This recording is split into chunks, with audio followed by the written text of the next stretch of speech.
Police say they believe Daniel Sissy to be involved in the 2800 Striker Boys gang, which detectives say is a subset of the Gangster disciples. Video caught of the November 16 assault shows Sissy kicking and punching a man in the head multiple times while telling the victim to, quote, "All hail 28," as well as writing the number 28 on the victim's chest in the victim's blood. Fargo police say they have arrested members of the Lick Squad and used social media to confirm gang members live. And police say turf wars have begun. A man from Venezuela who's here in the Fargo-Moorhead area illegally, and the several thousands of dollars he allegedly stole from banks here in the Red River Valley earlier this month. That man is here up on your screen, 25-year-old Henry Tice of Venezuela. Wednesday, the United States Border Patrol and Burleigh County Sheriff's Office arrested a Tren de Aragua gang member in Bismarck. Burleigh County Sheriff Kelly Levin said deputies made a traffic stop. 9 people have been arrested in North Dakota and Minnesota in connection with a meth trafficking ring. North Dakota looks quiet from a distance: open plains, oil fields, small towns. It's home to icons like Phil Jackson, Josh Duhamel, Peggy Lee, and Roger Maris. But beneath that calm, organized crime has moved in. Latin Kings pipelines reaching reservations, Detroit to Dakota's pill rings, Chicago boys distributors, Fargo's Lick Squad, the 2800 Striker Boys, and now even Venezuela's Tren de Aragua. Tonight we trace the indictments, arrests, and the tactics law enforcement used to push back. This is North Dakota's hidden underworld. 9 people have been arrested in North Dakota and Minnesota in connection with a meth trafficking ring. According to the acting U.S. attorney, they have ties to the Almighty Latin King Nation, which is a criminal street gang. 4 of the people arrested are from North Dakota, 4 are from Minnesota, and 1 from South Dakota. All 9 have appeared before a judge in federal court. They face up to life in prison. In June 2025, federal prosecutors unsealed a grand jury indictment charging 9 people in a multi-state methamphetamine conspiracy tied to the Almighty Latin King Nation. The probe code, named Operation Crown Down, targeted a pipeline that moved drugs from Mexico into Texas and then north into rural corridors of North Dakota, Minnesota, and South Dakota, reaching the Turtle Mountain and White Earth reservations and small towns like Oaks, North Dakota. Investigators identified a Mexico to Texas source feeding upper Midwest markets. Prosecutors allege the network supplied Latin Kings affiliated distributors in the Dakotas and Minnesota, illustrating how an urban street gang brand extended its reach into rural communities by leveraging over-the-road trucking and local distributors. Who was charged? Defendants include alleged leader Ricardo Shorty, Jaquez of Oaks, North Dakota, and Israel Izzy Flores of Audubon, Minnesota, along with Michelle Lee Fuller, Jose Manuel Cash Jaquez, Jacob Edward Lambert, Ashley Marie Bleeker, Alfredo Freddy Hernandez Jaquez, Wesley Wayne Tollison, and Jason Leonard Golden. Several were arrested during coordinated actions around May 15, 2025, in Oaks and elsewhere. Each is charged in federal court with conspiracy offenses tied to meth trafficking. Some face additional counts tied to transport and distribution. What the law says they Police face. say an unconfirmed member of a local gang is behind bars tonight after brutally beating another man and killing him earlier last month. This man, 18-year-old Daniel Sissy, is charged with 4 felonies, including aggravated assault, reckless endangerment, terrorizing, and criminal street gang. Mike, Fargo police say they believe Daniel Sissy to be involved in the 2800 Striker Boys gang, which detectives say is a subset of the Gangster disciples. Video caught of the November 16 assault shows Sissy kicking and punching a man in the head multiple times while telling the victim to, quote, "All hail 28," as well as writing the number 28 on the victim's chest in the victim's blood. Valley News Live has obtained these videos, but we're not showing them as they're extremely graphic. Court documents say both actions done by Sissy to the victim are to promote and further the credibility of the 2800 Striker Boys gang. Now on an Instagram page for the alleged gang, videos like the ones you're seeing on your screen are posted, showing members of the group driving recklessly down neighborhood sidewalks, fleeing police at speeds near 130 miles per hour, as well as alluding that they've been part of shootings within the Fargo-Moorhead area. In mid-November, an Fargo man, Daniel Sissy, was arrested and charged with aggravated assault, reckless endangerment, terrorizing and involvement with a criminal street gang, felony counts in all. According to court documents, the charges stem from a violent confrontation caught on video. In one recording, the victim lies in the snow with his hands raised and appears trembling, while Sissy repeatedly kicks and punches him. In another clip, Sissy chokes the victim, pins him to the ground and forces him to say, "All hail 28, a chant prosecutors say is tied to the gang known as the 2800 Striker Boys, alleged to be a subset of the Gangster disciples. He then kicked the victim in the face multiple times. At one point, Sissy tried to write 28 on the victim's chest using his blood again, allegedly in promotion of the 2800 set. During the altercation, he also threatened to shoot the victim if he attempted to escape. Police described the 2800 Striker Boys as an affiliated or subordinate group of the Gangster disciples, operating in the Fargo-Moorhead area. Social media posts tied to the 2800 set show high-speed driving, police chases, and allusions to shootings in the region. While the police chief could not confirm every alleged crime, the gang connection helped frame the incident as more than a one-off assault. It was cast as a gang-motivated intimidation and branding effort. While the original assault charges were serious, a key development shifted the case. Sissy pleaded guilty on September 25, 2023, to a federal conspiracy charge of witness tampering, not just the assault itself. The tampering case involved a planned jail assault on a federal witness in the Cass County Jail, January 14, 2023, connected to the August 2020 demise of Santino Marial in Fargo. On January 18, 2024, Sissy was sentenced by Chief Judge Peter Welt to 11 years in federal prison, followed by 5 years of supervised release. The U.S. Attorney's Office described the assault in jail, carried out with a pencil and orchestrated by co-conspirators, as especially egregious. Because the assault occurred while Sissy was in custody, it underscored his violent proclivity and influence within the jail environment. Man from Venezuela who's here in the Fargo-Moorhead area illegally, and the several thousands of dollars he allegedly stole from banks here in the Red River Valley earlier this month. That man is here up on your screen, 25-year-old Henry Tice of Venezuela. Court documents say he told officers he is not a U.S. citizen. He actually lives in Dallas, Texas, but he was here during a traffic stop in West Fargo earlier this month. Tice was found with nearly $25,000 in cash on him. This is money police say he stole from an ATM at Gate City Bank in West Fargo.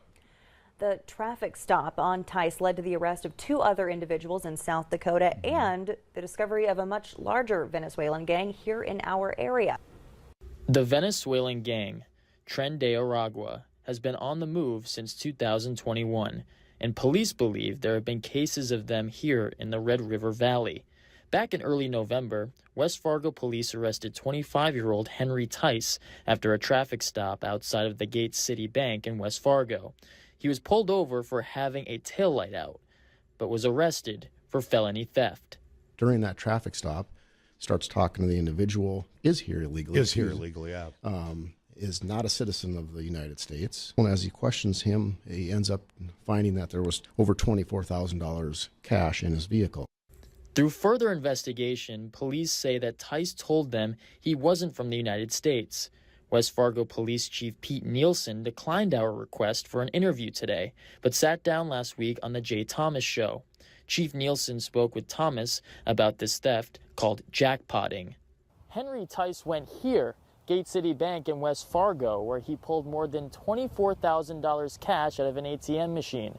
Court documents say that he used a code to access and pull money out of the ATM. So they got a key to hack into the ATMs, and then he used a virus off a computer to get it to shoot the cash out? Yeah, so that's some sophisticated stuff. According to court documents, police found multiple items: 2 face masks, black latex gloves, and a computer keyboard on the floorboard of the passenger seat, with several cables and exposed wires, and thousands of dollars in cash.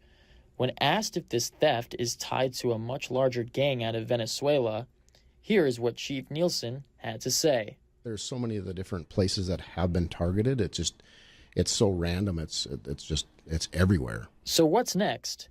Chief Nielsen says he tried getting this investigated on a higher level. In early November 2024, West Fargo police arrested 25-year-old Henry Theis in an alleged ATM jackpotting scheme that netted nearly $100,000.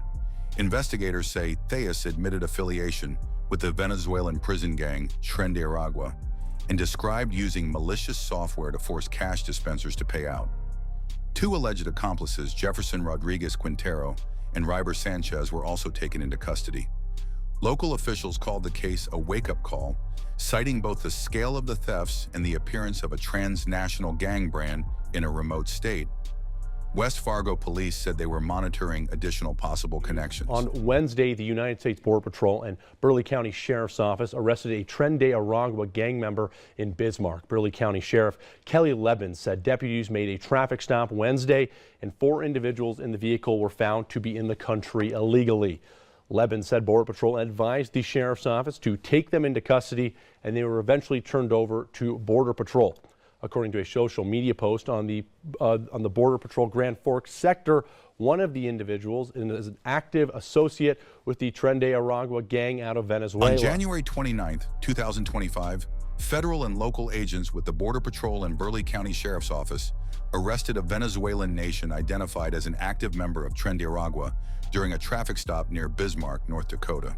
The suspect was found to be in the United States illegally, and the arrest added to the pattern of alleged gang mobility to less monitored locales. Understand why they keep saying we gang-related, drug-related, all this. You know, and I'm really tired of it because, you know, it's not true. A mom with children in the Lick Squad says her boys are a music group, not gang members. Members of the Lick Squad say police are targeting them. Police say the Countryside Trailer Park is an area of interest and mention several gangs, including the Lick Squad.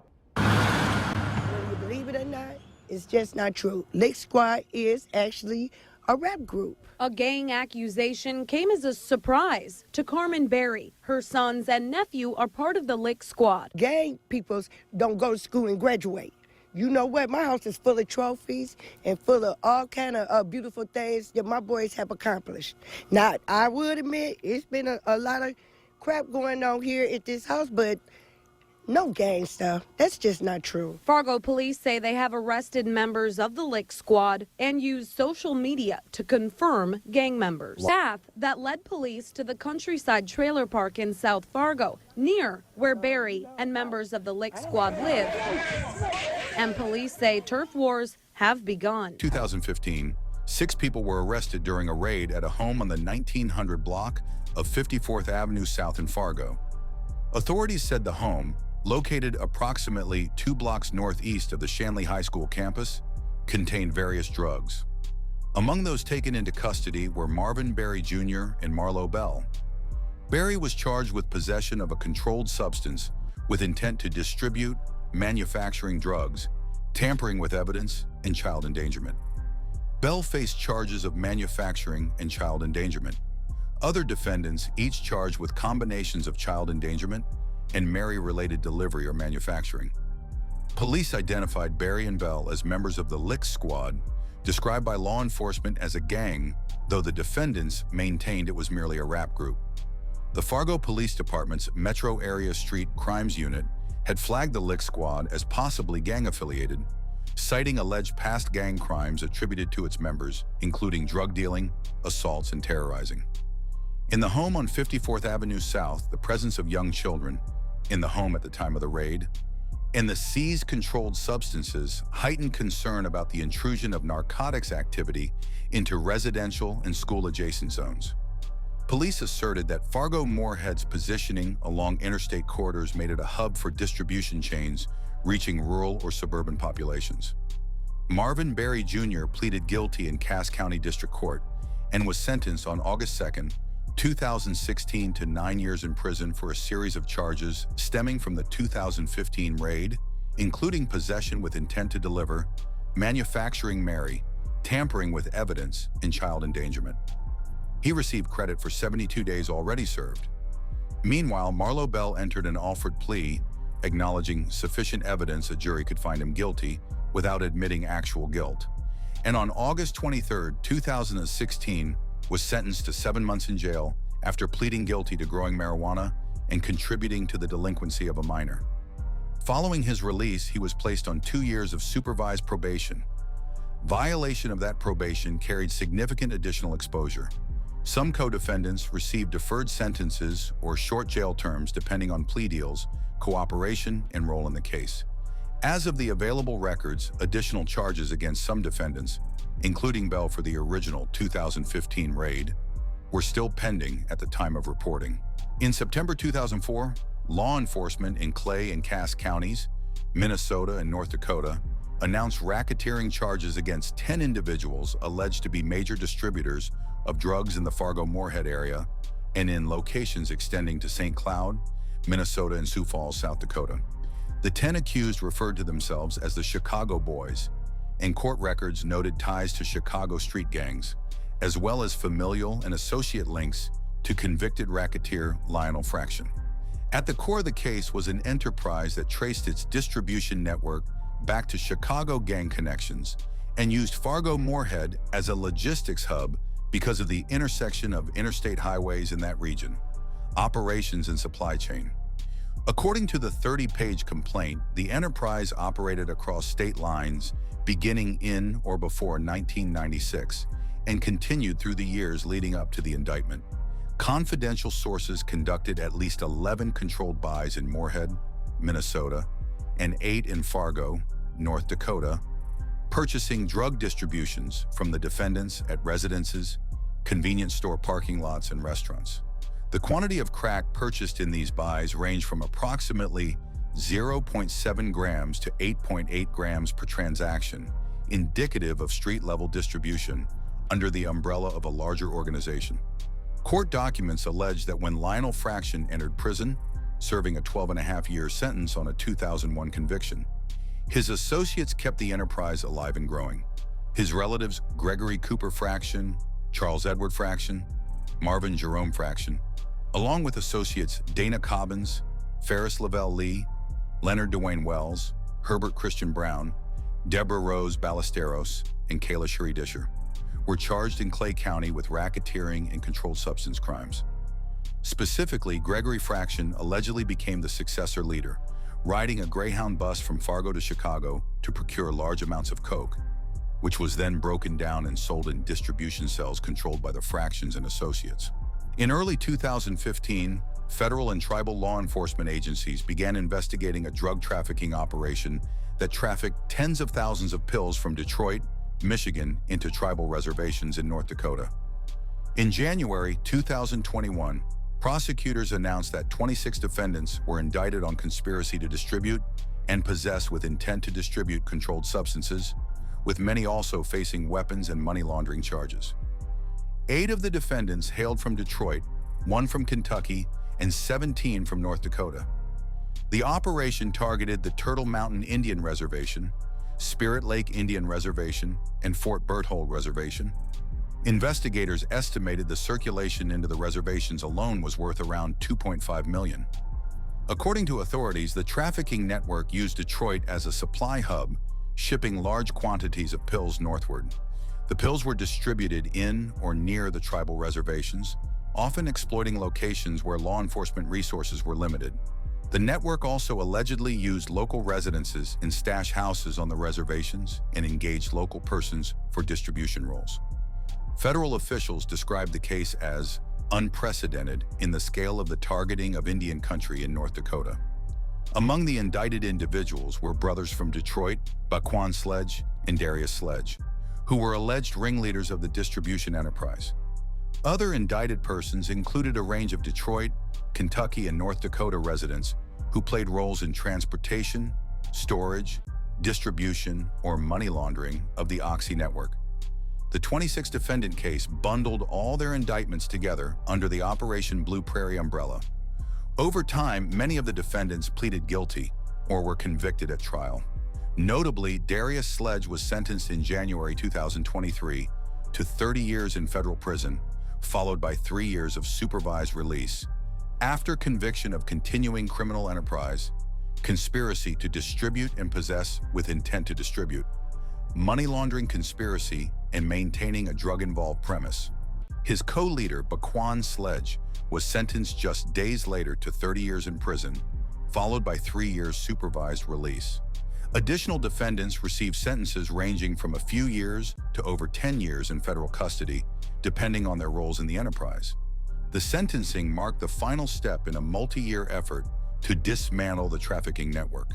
In September 2015, Fargo police arrested Alberto Lira Cuellar after a man escaped from a Southside apartment and sought help at a nearby church, reporting that he had been assaulted and held against his will. Investigators learned the victim was also a member of the Latin Kings, who had tried to leave the gang. According to police, Cuellar punched the man and then attempted to burn off his Latin Kings tattoos using a spoon heated with a blowtorch. Officers later confirmed the victim's burns on his left palm and shoulder. Cuellar admitted to parts of the assault during questioning, saying he had taken the victim's phone and deleted contacts but insisted he hadn't considered it a kidnapping. The victim, however, told police he was tied up and guarded by others to prevent him from escaping. He finally broke a window to flee and ran to the Nativity Church for help, prompting a brief lockdown in the area.